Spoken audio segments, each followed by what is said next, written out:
रुद्र श्रीवास्तव की जिंदगी अब पहले जैसी नहीं रही थी। उत्तराखंड पुलिस से सीबीआई तक का सफर और फिर से अपराध की अंधेरी गलियों में उतरना, ये सब उसे एक बार फिर उस जगह ले आए जहां उसने कभी कसम खाई थी कि लौटेगा नहीं।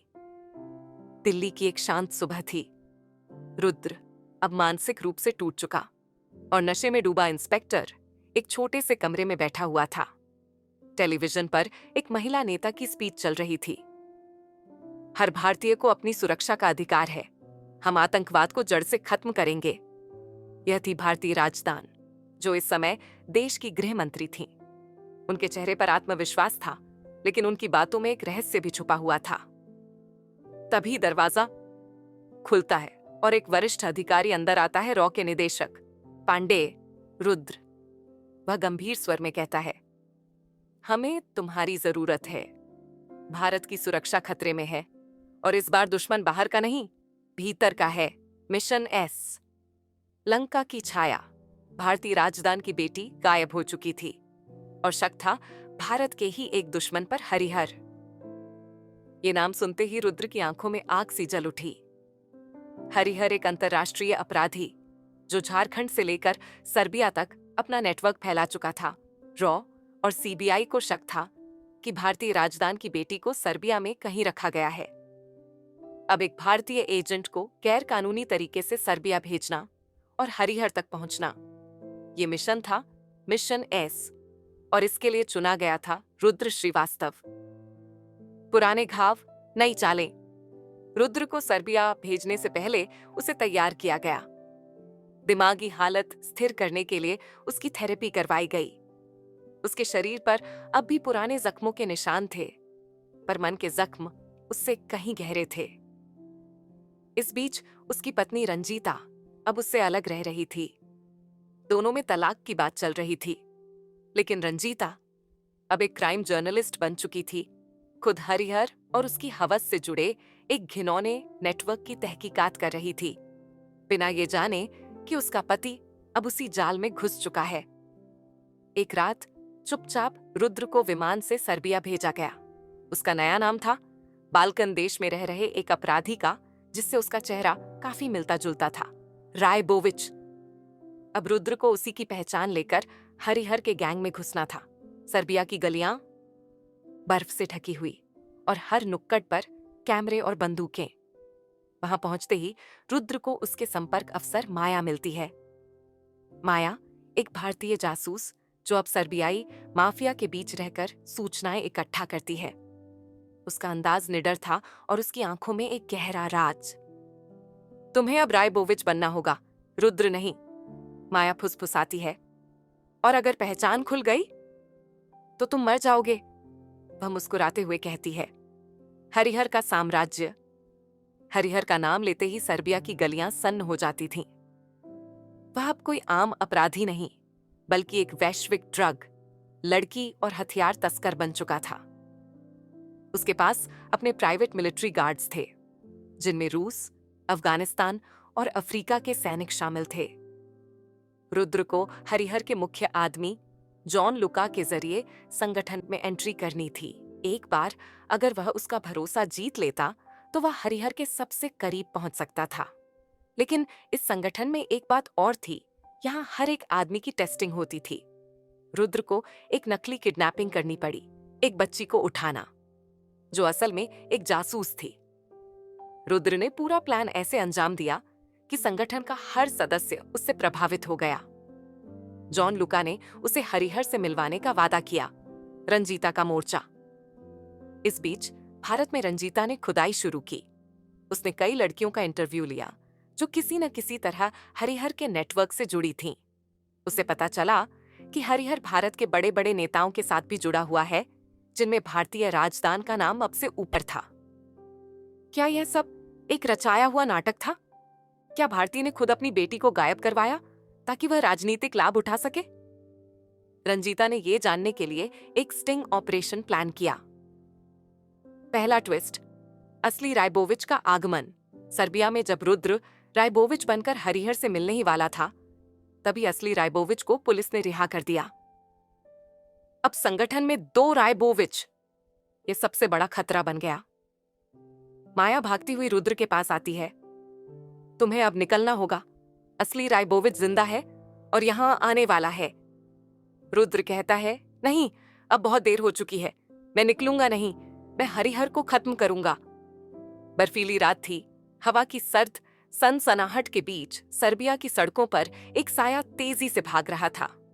वही साया जो एक भयानक तूफान को जन्म देने वाला था, रुद्र श्रीवास्तव, जो इस वक्त किसी और की पहचान में जी रहा था, रायबोविच।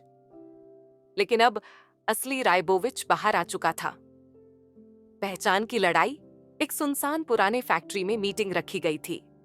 जॉन लुका और उसके लोग बैठे थे।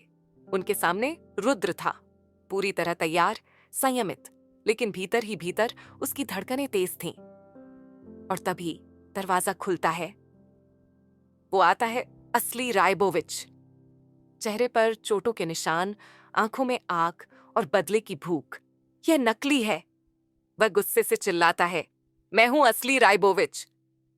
जॉन लुका कंफ्यूज हो जाता है। वह दोनों को देखता है, फिर कहता है, साबित करो कि तुम असली हो। घातक टेस्ट। अब एक टेस्ट रखा गया। दोनों को एक टारगेट को खत्म करना था, लेकिन यह टारगेट नकली नहीं, असली था। एक मासूम जिसे हरिहर के खिलाफ मुखबिरी के शक में पकड़ा गया था। असली रायबोविच ने बिना पलक झपकाए गोली चला दी। रुद्र रुका। उसका हाथ कांप गया।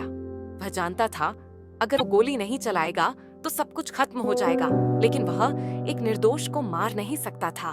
तभी उसने एक चाल चली। उसने हवा में गोली चलाई और चिल्लाया, मैं मार चुका, इसका सिर गायब कर दो ताकि पहचान न हो पाए। जॉन लुका हंस पड़ा। बहुत चालाक, यही असली रायबोविच है, उसने कहा। रायबोविच गुस्से में भभक पड़ा, लेकिन उसके पास कुछ और सबूत नहीं थे। उसे बाहर निकाल दिया गया, लेकिन जाते जाते उसकी आंखों में एक वादा था बदले का। हरिहर की पहली झलक। आखिरकार रुद्र को उस आदमी से मिलाया गया जिसकी तलाश में वह यहाँ आया था। हरिहर एक आलीशान महलनुमा हवेली में रहता था, जिसमें अंदर जाने से पहले 4 सुरक्षा घेरों से गुजरना पड़ता था। वह कुर्सी पर बैठा था, सफेद सूट में और हाथ में सिगार। रायबोविच, वह मुस्कुराते हुए कहता है, तुमने बहुत नाम कमाया है, अब तुम्हारा नाम भी मेरे नेटवर्क का हिस्सा बनेगा। रुद्र चुप रहता है, लेकिन मन में सवालों का तूफान चल रहा होता है। क्या सच में यही आदमी भारतीय राजदान की बेटी को लेकर बैठा है? क्या वह उसे जिंदा भी है? और सबसे बड़ा सवाल, क्या हरिहर अकेला है या उसका कोई बड़ा राजनीतिक आका भी है? भारत में बढ़ती उलझन। दूसरी ओर भारत में रंजीता की जांच ने खतरनाक मोड़ ले लिया। उसे एक फाइल हाथ लगी जिसमें लिखा था, operation Lanka, code name BH-77, संचालन अधिकारी, गृह मंत्रालय विशेष आदेश पर। रंजीता समझ गई यह कोई आम अपहरण नहीं था। यह राजनीतिक चाल थी जिसमें या तो भारतीय राजदान खुद शामिल थी या फिर उनके खिलाफ कोई बहुत बड़ी साजिश रची जा रही थी। उसे एक पुराने CBI अफसर से मिलने की जरूरत थी, संदीप यादव, जो पहले हरिहर की जांच कर रहा था लेकिन अचानक सस्पेंड कर दिया गया। रंजीता संदीप यादव के पास पहुंचती है। वह अब एक छोटे शहर में शराब की दुकान चला रहा था, पूरी तरह टूटा हुआ। तुम कौन? मैं रंजीता हूं, क्राइम रिपोर्टर और रुद्र श्रीवास्तव की पत्नी। संदीप उसे देखता है और चुपचाप दरवाजा बंद कर देता है। तुम्हारे पति जिस दलदल में घुसे हैं, वहां से बाहर आना आसान नहीं। हरिहर केवल मोहरा है, असली खिलाड़ी तो कोई और है जिसके पास सीधा गृह मंत्रालय का आशीर्वाद है। रंजीता सन्न रह जाती है। सर्बिया में विश्वासघात। इधर सर्बिया में असली रायबोविच अब रॉ के नेटवर्क को ट्रेस कर रहा था। उसे माया के बारे में जानकारी मिलती है। वह माया को पकड़वा देता है। माया को किडनैप कर लिया गया। रुद्र जब यह सुनता है तो उसके अंदर का गुस्सा फट पड़ता है।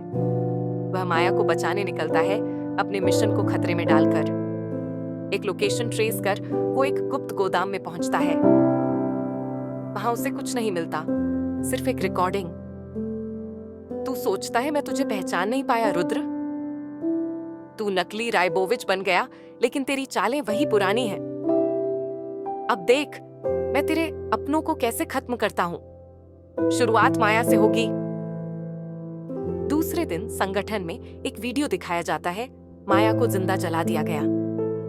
हर कोई चुप है। रुद्र की आंखें लाल हैं गुस्से, दुख और अपराध बोध से भरी।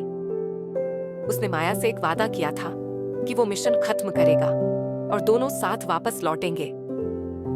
अब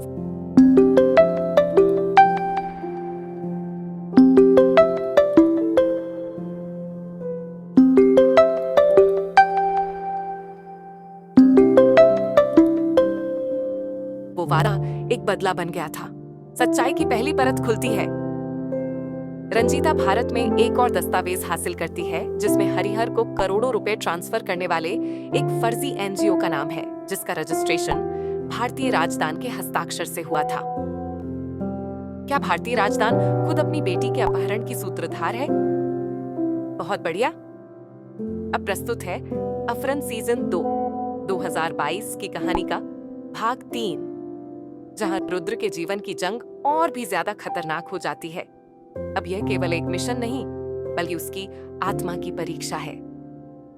माया की मौत, रुद्र का टूटा हौसला। गहरे अंधेरे कमरे में रुद्र अकेला बैठा था। कमरे की दीवारों पर माया की चीखों की गूंज अब भी घूम रही थी। उसकी मौत उसके सामने हुई थी एक वीडियो में। रुद्र की आंखों में आंसू थे, लेकिन गुस्से ने उन्हें सूखने नहीं दिया। उसने अपनी कलाई से एक छोटी सी चेन निकाली।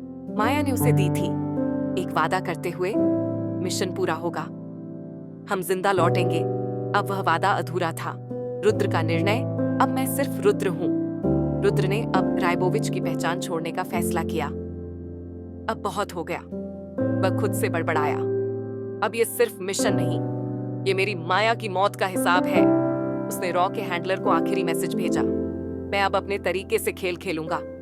दूसरी ओर रंजीता अब एक ऐसे बिंदु पर पहुंच चुकी थी जहां सच और झूठ की रेखा धुंधली हो गई थी। भारतीय राजदान के बारे में खुलासा हो चुका था।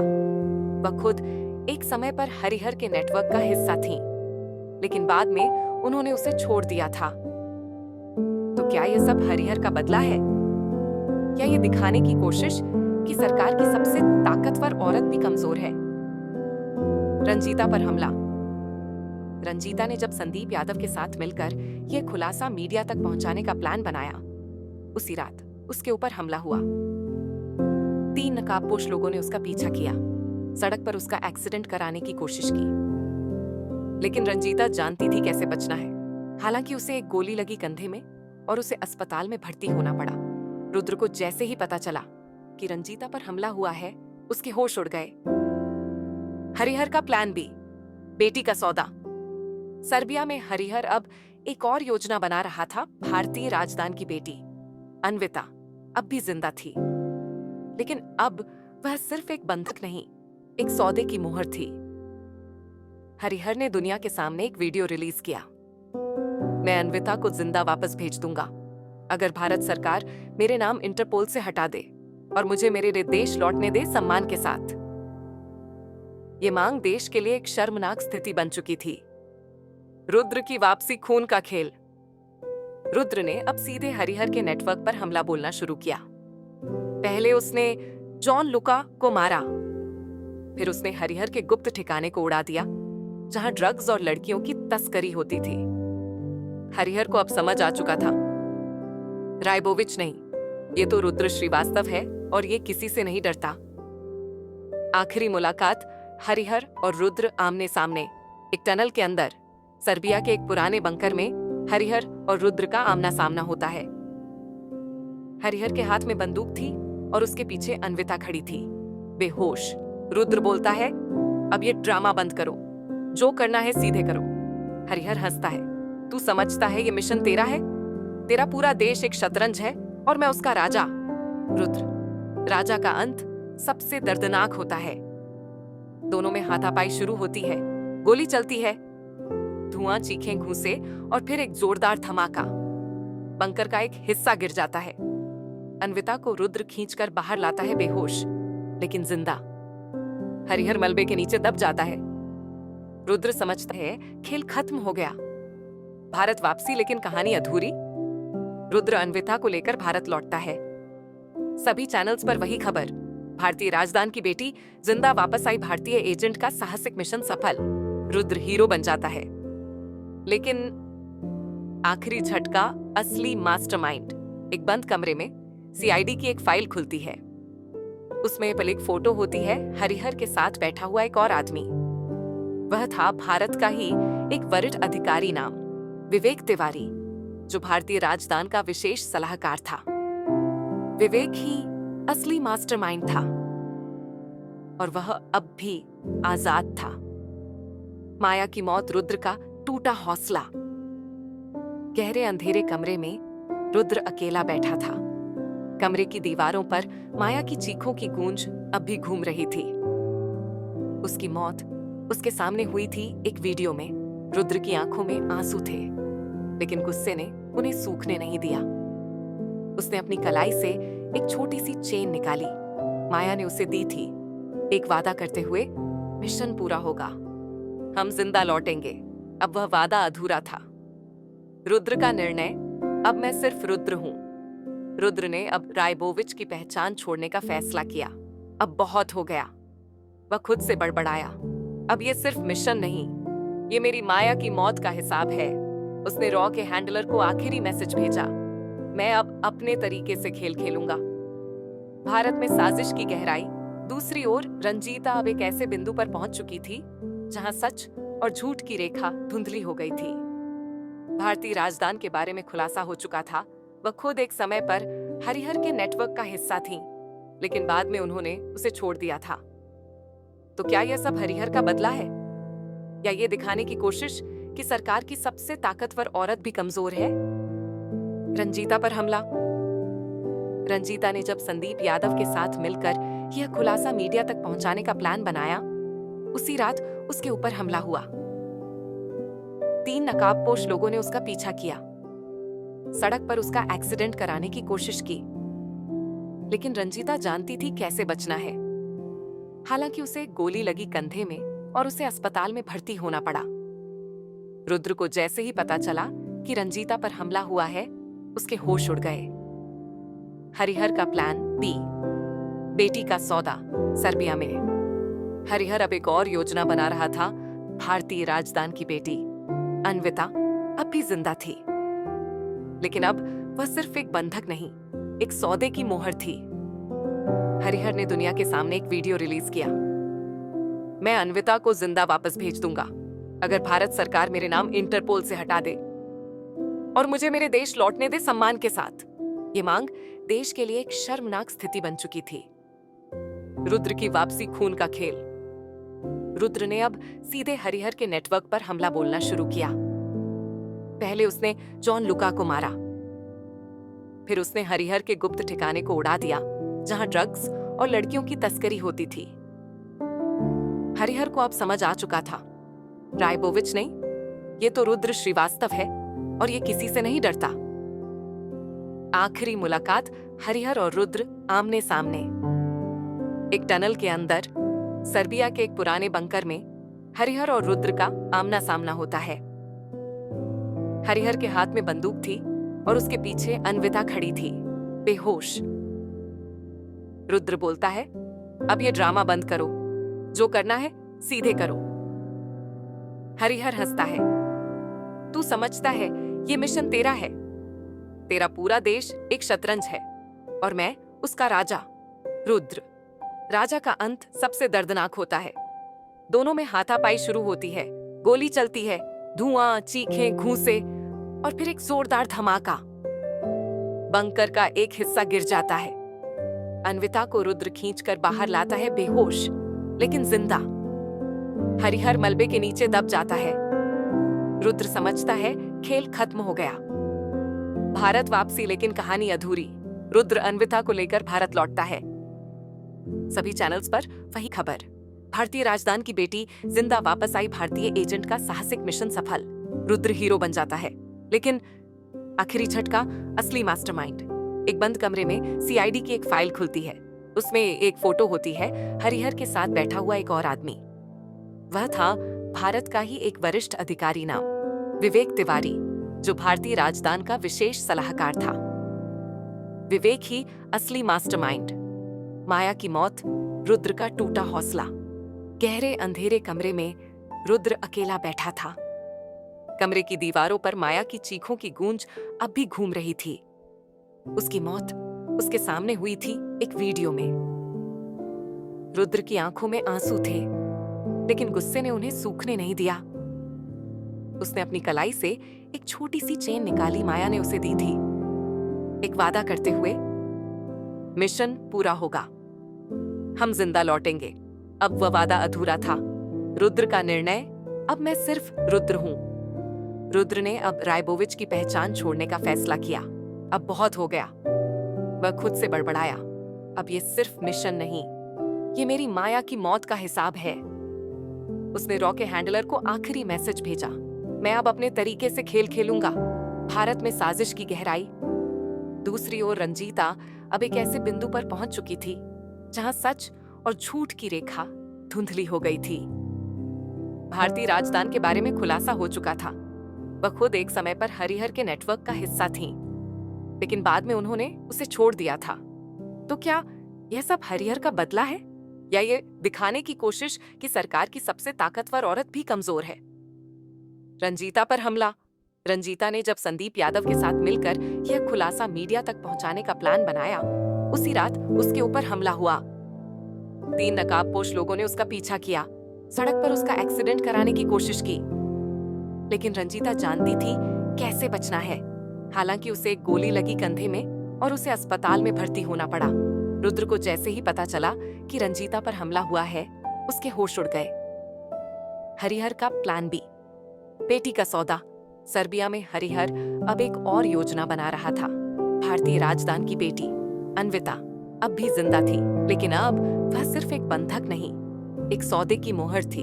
हरिहर ने दुनिया के सामने एक वीडियो रिलीज किया, मैं अन्विता को जिंदा वापस भेज दूंगा अगर भारत सरकार मेरे नाम इंटरपोल से हटा दे और मुझे मेरे देश लौटने दे सम्मान के साथ। ये मांग देश के लिए एक शर्मनाक स्थिति बन चुकी थी। रुद्र की वापसी खून का खेल। रुद्र ने अब सीधे हरिहर के नेटवर्क पर हमला बोलना शुरू किया। पहले उसने जॉन लुका को मारा, फिर उसने हरिहर के गुप्त ठिकाने को उड़ा दिया जहां ड्रग्स और लड़कियों की तस्करी होती थी। हरिहर को अब समझ आ चुका था, रायबोविच नहीं, ये तो रुद्र श्रीवास्तव है और ये किसी से नहीं डरता। आखिरी मुलाकात हरिहर और रुद्र आमने सामने एक टनल के अंदर, सर्बिया के एक पुराने बंकर में हरिहर और रुद्र का आमना सामना होता है। हरिहर के हाथ में बंदूक थी और उसके पीछे अन्विता खड़ी थी, बेहोश। रुद्र बोलता है, अब ये ड्रामा बंद करो, जो करना है सीधे करो। हरिहर हंसता है, तू समझता है ये मिशन तेरा है? तेरा पूरा देश एक शतरंज है और मैं उसका राजा। रुद्र, राजा का अंत सबसे दर्दनाक होता है। दोनों में हाथापाई शुरू होती है, गोली चलती है, धुआं, चीखें, घूंसे और फिर एक जोरदार धमाका। बंकर का एक हिस्सा गिर जाता है। अन्विता को रुद्र खींचकर बाहर लाता है, बेहोश लेकिन जिंदा। हरिहर मलबे के नीचे दब जाता है। रुद्र समझता है खेल खत्म हो गया। भारत वापसी, लेकिन कहानी अधूरी। रुद्र अन्विता को लेकर भारत लौटता है। सभी चैनल्स पर वही खबर, भारतीय राजदान की बेटी जिंदा, वापस आई, भारतीय एजेंट का साहसिक मिशन सफल। रुद्र हीरो बन जाता है। लेकिन आखिरी झटका, असली मास्टरमाइंड। एक बंद कमरे में सीआईडी की एक फाइल खुलती है। उसमें एक फोटो होती है हरिहर के साथ बैठा हुआ एक और आदमी। वह था भारत का ही एक वरिष्ठ अधिकारी नाम विवेक तिवारी, जो भारतीय राजदान का विशेष सलाहकार था। विवेक ही असली मास्टरमाइंड था और वह अब भी आजाद था। बहुत अच्छा। अब प्रस्तुत है अफारन सीजन 2 2022 की कहानी का भाग 5, जहां रुद्र की जिंदगी एक नई करवट लेती है।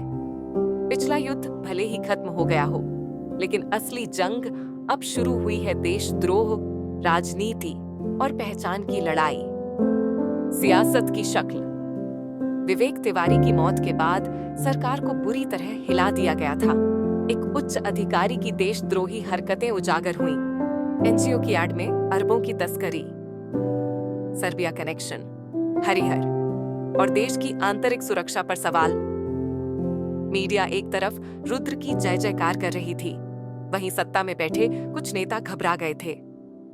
उनमें से कुछ जानते थे कि रुद्र अगर और गहराई में गया तो बहुत से नकाब उतर जाएंगे। रुद्र का निलंबन। रुद्र को दिल्ली बुलाया गया। एक बंद कमरे में 3 उच्च अधिकारी और रॉ के डायरेक्टर बैठे थे। उन्होंने आदेश पढ़ा।